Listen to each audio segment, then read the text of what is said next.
T24 news में वक्त हो गया है दिन भर की 10 बड़ी खबरों का। प्रधानमंत्री नरेंद्र मोदी ने सिलीगुड़ी में जनसभा को संबोधित करते वक्त ममता बनर्जी पर जमकर निशाना साधा, जिस दौरान प्रधानमंत्री ने कहा कि बंगाल की जनता आपको बाहर करके ही दम लेगी।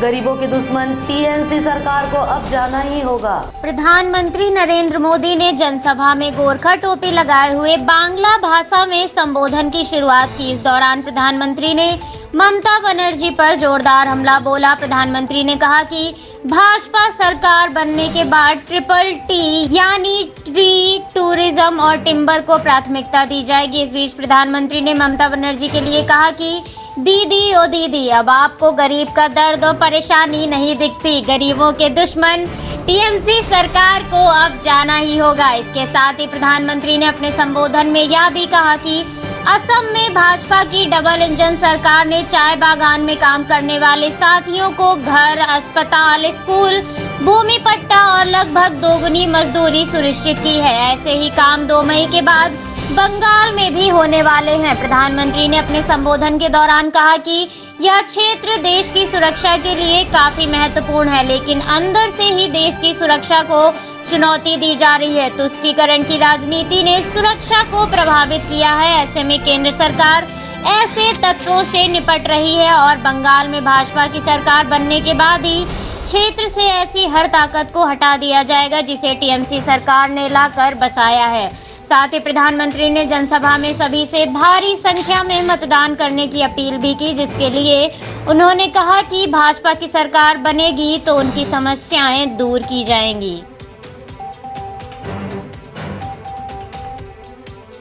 प्रधानमंत्री नरेंद्र मोदी ने हाल ही में विद्यार्थियों को परीक्षा के लिए मजबूत बनाने के उद्देश्य से परीक्षा पर चर्चा की थी, जिसमें प्रधानमंत्री ने सबसे ज्यादा समग्र शिक्षा और डिजिटल इंडिया पर जोर दिया, जो यह दिखाता है कि प्रधानमंत्री को छात्रों की कितनी फिक्र है और उन्हें डिजिटल क्रांति पर कितना भरोसा है। प्रधानमंत्री ने विद्यार्थियों, शिक्षकों और अभिभावकों के साथ परीक्षा पर चर्चा करने के दौरान शिक्षा और डिजिटल इंडिया पर सबसे ज्यादा जोर दिया, जिसके लिए यह कहा जा सकता है कि कोरोना महामारी ने भारत के साथ साथ जहां पूरे विश्व को झकझोर कर रख दिया, ऐसे में विकसित देशों में तो डिजिटल माध्यम काफी पहले से ही विस्तार हो चुका था, लेकिन भारत में यह शुरुआती दौर से गुजर रहा था। लेकिन इस महामारी के बाद डिजिटल माध्यम से शिक्षा की प्रणाली काफी हद तक आगे बढ़ी है, जिसके चलते केंद्र सरकार ने आत्मनिर्भर भारत अभियान के तहत विद्या वन क्लास वन चैनल की शुरुआत भी की थी। साथ ही प्रधानमंत्री काफी लंबे अरसे से डिजिटल इंडिया को बढ़ावा देते आ रहे हैं, जिसके तहत ही परीक्षा पर चर्चा के दौरान प्रधानमंत्री ने डिजिटल माध्यम पर जोर देते हुए नजर आए।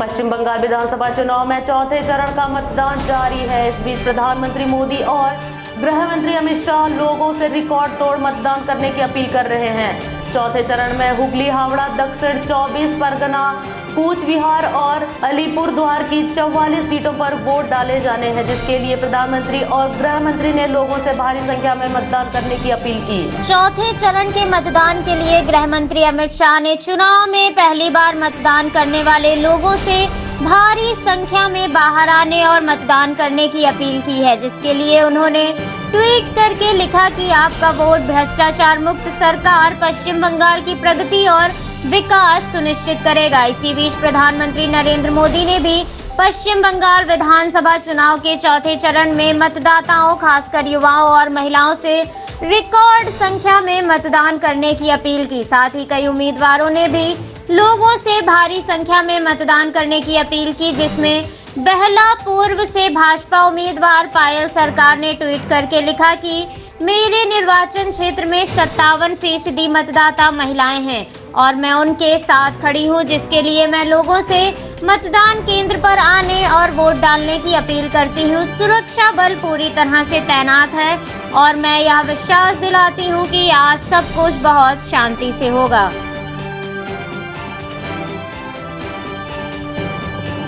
सोनिया गांधी ने कांग्रेस शासित राज्यों के मुख्यमंत्री और मंत्रियों के साथ वीडियो कॉन्फ्रेंसिंग के जरिए की स्थिति पर समीक्षा बैठक की, जिसमें राहुल गांधी भी शामिल हुए। इस दौरान राज्य में कोविड-19 के कारण उत्पन्न हुए हालात की समीक्षा की गई। सोनिया गांधी ने कांग्रेस शासित राज्यों के मुख्यमंत्री और मंत्रियों के साथ कोविड-19 की स्थिति पर समीक्षा बैठक की। इस दौरान उन्होंने प्रधानमंत्री की आलोचना करते हुए सवाल उठाए कि क्या वैक्सीन के निर्यात के जरिए प्रचार प्रसार की कोशिश की गई। वहीं आपको बता दें कि हाल ही में कांग्रेस नेता राहुल गांधी ने भी वैक्सीन के निर्यात पर तत्काल रोक लगाने की मांग की थी, जिसके लिए उन्होंने प्रधानमंत्री नरेंद्र मोदी को पत्र लिखते हुए कहा था कि अन्य वैक्सीन को भी फास्ट ट्रैक तरीके से अप्रूवल दिया जाना चाहिए और साथ ही जिसको भी वैक्सीन की जरूरत हो उसे उपलब्ध करानी चाहिए। इसी बीच सोनिया गांधी ने भी मुख्यमंत्रियों और मंत्रियों के साथ वर्चुअल तरीके से बैठक करके कांग्रेस शासित राज्यों में कोविड-19 की स्थिति की समीक्षा की और कोविड-19 के कारण उत्पन्न हो रहे हालातों को ध्यान में रखते हुए दिशा निर्देश जारी किए हैं। कांग्रेस नेता राहुल गांधी केंद्र सरकार पर राफेल सौदा को लेकर शुरुआत से ही हमलावर रुख अपनाए हुए हैं, जिसके चलते ही एक बार फिर से राहुल गांधी ने प्रधानमंत्री मोदी पर निशाना साधते हुए राफेल सौदा को लेकर कहा, पीएम मोदी को बताना चाहिए कि राफेल सौदा में पैसा किसके पास गया। राहुल गांधी ने प्रधानमंत्री द्वारा परीक्षा पर चर्चा के दौरान छात्रों से निडर होकर परीक्षा में सवालों का जवाब देने के मंत्र पर कटाक्ष करते हुए कहा कि जिस तरह से प्रधानमंत्री छात्रों को निडर होकर सवाल का जवाब देने के लिए कहते हैं, उसी तरह उन्हें भी निडर होकर कुछ सवालों के जवाब देने चाहिए। पीएम को बताना चाहिए कि राफेल के सौदे में पैसा किसके पास गया। वहीं राहुल गांधी ने कहा कि राफेल सौदे से भ्रष्टाचार निरोधक नियमों को किसने हटाया और रक्षा मंत्रालय के कागजात को बिचौलियों तक किसने पहुंचाया। राहुल गांधी के साथ साथ ही कांग्रेस महासचिव रणदीप सुरजेवाला ने भी कहा कि यह कोई छोटा घोटाला नहीं है बल्कि देशद्रोह है। राफेल सौदे में जिस तरह पैसे का आदान प्रदान हुआ है, सरकारी खजाने को चूना लगाया है और कीमत बढ़ाकर 31,000 करोड़ से अधिक भुगतान किया गया है।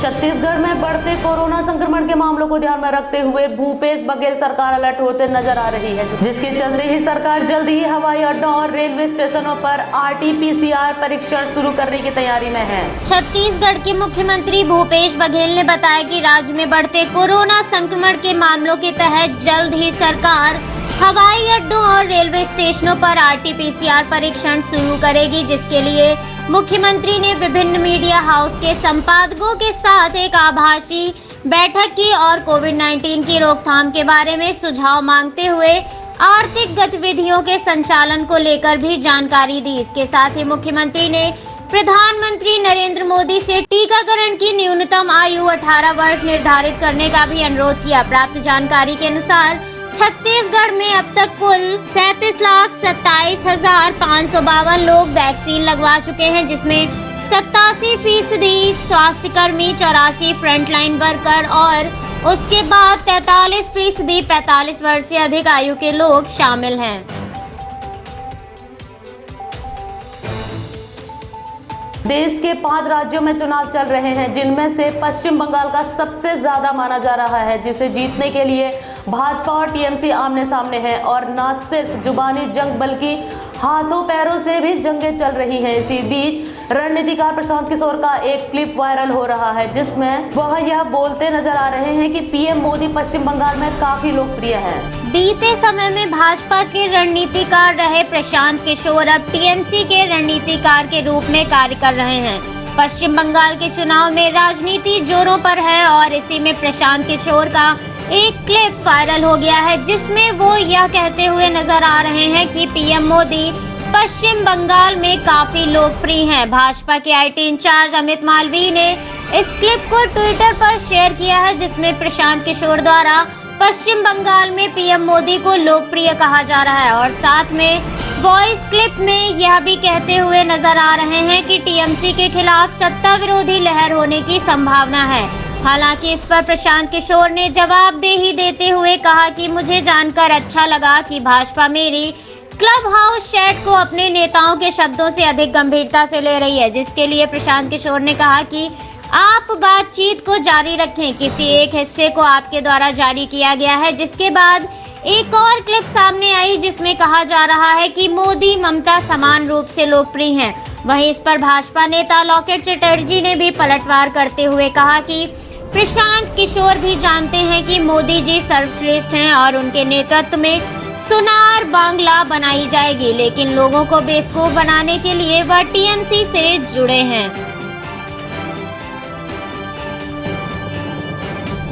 देश में जहां एक और कोरोना संक्रमण तेजी से फैल रहा है, तो वहीं दूसरी ओर इसे लेकर फर्जीवाड़े की खबरें भी सामने आती रहती हैं, जिसके चलते ही उत्तर प्रदेश से एक खबर सामने आई है जिसमें 900 से 1200 रुपए में कोरोना की फर्जी रिपोर्ट बनाई जा रही है, जिसकी सूचना पुलिस को मिलते ही जालसाजों को गिरफ्तार किया गया। देश में कोरोना संक्रमण की दूसरी लहर इतनी तेजी से फैल रही है कि अब उसको काबू करना एक बार फिर से नामुमकिन सा नजर आ रहा है, जिसके चलते सरकार में काफी चिंताजनक माहौल बना हुआ है। अब कोरोना संक्रमण के मामलों ने सरकार को चिंतित कर ही रखा है। इसके अलावा इसे लेकर चल रहे फर्जीवाड़े ने भी सरकार और प्रशासन को चिंतित कर रखा है, जिसमें उत्तर प्रदेश के लखनऊ में कुछ लोग 900 से 1200 रुपए में लोगों को कोरोना की फर्जी रिपोर्ट बनाकर दे रहे थे, जिसकी खबर विभूति खंड पुलिस को मिलने पर जालसाजों को गिरफ्तार किया गया, जिनके पास से एक लैपटॉप और 2 मोबाइल भी बरामद हुए। मामले की जानकारी देते हुए प्रभारी निरीक्षक विभूति खंड चंद्रशेखर ने बताया कि सांभवी डायग्नोस्टिक सेंटर के मालिक डॉक्टर शिवेंद्र विक्रम सिंह और ज्योति विक्रम सिंह ने तहरीर देकर बताया कि उनके डायग्नोस्टिक सेंटर के नाम पर कोरोना संक्रमण और अन्य जांचों की फर्जी रिपोर्ट तैयार की जा रही है, जिसके बाद पुलिस ने फर्जीवाड़े की जानकारी मिलते ही आरोपियों को गिरफ्तार किया है। पश्चिम बंगाल विधानसभा चुनाव से आए दिन हिंसा की खबरें आती रहती हैं, जिसके आरोप राजनीतिक पार्टियां एक दूसरे पर लगाती नजर आ रही हैं। इस बीच विधानसभा में चौथे चरण के मतदान के वक्त भी वोटिंग बूथ पर कतार में लगे एक वोटर पर कथित रूप से फायरिंग कर दी गई, जिससे उसकी मौके पर ही मौत हो गई। पश्चिम बंगाल विधानसभा चुनाव में चल रहे चौथे चरण के मतदान के वक्त कूच बिहार के शीतलकुची में वोट देने के लिए गए कतार में लगे एक युवक पर कथित रूप से फायरिंग कर दी गई, जिससे उसकी मौके पर ही मौत हो गई।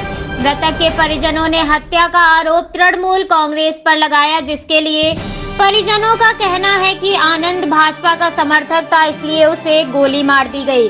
तो वहीं टीएमसी ने भाजपा पर आरोप लगाते हुए कहा कि इस हत्या के पीछे भाजपा का ही हाथ है। तो वहीं पलटवार करते हुए भाजपा ने युवक की मौत का जिम्मेदार टीएमसी को ठहराया, जिसके लिए भाजपा दावा कर रही है कि मृतक मतदान केंद्र पर पोलिंग एजेंट था। मामले की जानकारी देते हुए पुलिस अधिकारी ने बताया कि वोटिंग बूथ पर हिंसक झड़प के दौरान फायरिंग की गई, जिसमें 4 लोगों की मौत हो गई, तो वहीं 4 लोग गंभीर रूप से घायल हुए हैं। वोटिंग के दौरान हुई इस हिंसक झड़प के लिए टीएमसी ने चुनाव आयोग को चिट्ठी लिखकर आरोप लगाते हुए कहा कि वोटिंग बूथों पर भाजपा के गुंडे हंगामा कर रहे हैं और टीएमसी एजेंटों को बूथ में प्रवेश करने से रोक रहे हैं, जिसके लिए टीएमसी ने आवश्यक कार्रवाई की मांग की है। देश में कोरोना संक्रमण की दूसरी लहर दिन पर दिन खतरनाक होती जा रही है। देश में सरकार द्वारा तमाम पाबंदियां लगाए जाने के बावजूद भी अभी भी लोग लापरवाही बरतते नजर आ रहे हैं, जिसके चलते ही 24 घंटे के भीतर 1.45 लाख से ज्यादा मामले सामने आए हैं। तो वहीं 794 लोगों ने इस संक्रमण से अपनी जान गंवा दी है। कोरोना संक्रमण के बढ़ते मामलों के कारण बीते 24 घंटे के अंदर 1.5 लाख से ज्यादा मामले सामने आने के बाद देश में संक्रमण के कुल मामले बढ़कर 1,32,05,926 पहुंच गए हैं। तो वहीं 24 घंटे में कोरोना संक्रमण से 794 मौतें होने के बाद मरने वालों की संख्या 1,68,436 हो गई है। स्वास्थ्य मंत्रालय की ओर से जारी किए गए ताजा आंकड़ों ने आम जनता से लेकर सरकार तक की चिंताओं को बढ़ा दिया है, जिसे देखते हुए ही केंद्र सरकार के साथ साथ अलग अलग राज्यों की सरकारें भी सख्ती बरतते हुए नजर आ रही हैं, जिसके चलते ही तमाम राज्यों में नाइट कर्फ्यू और लॉकडाउन जैसी पाबंदियां लगाई गई हैं।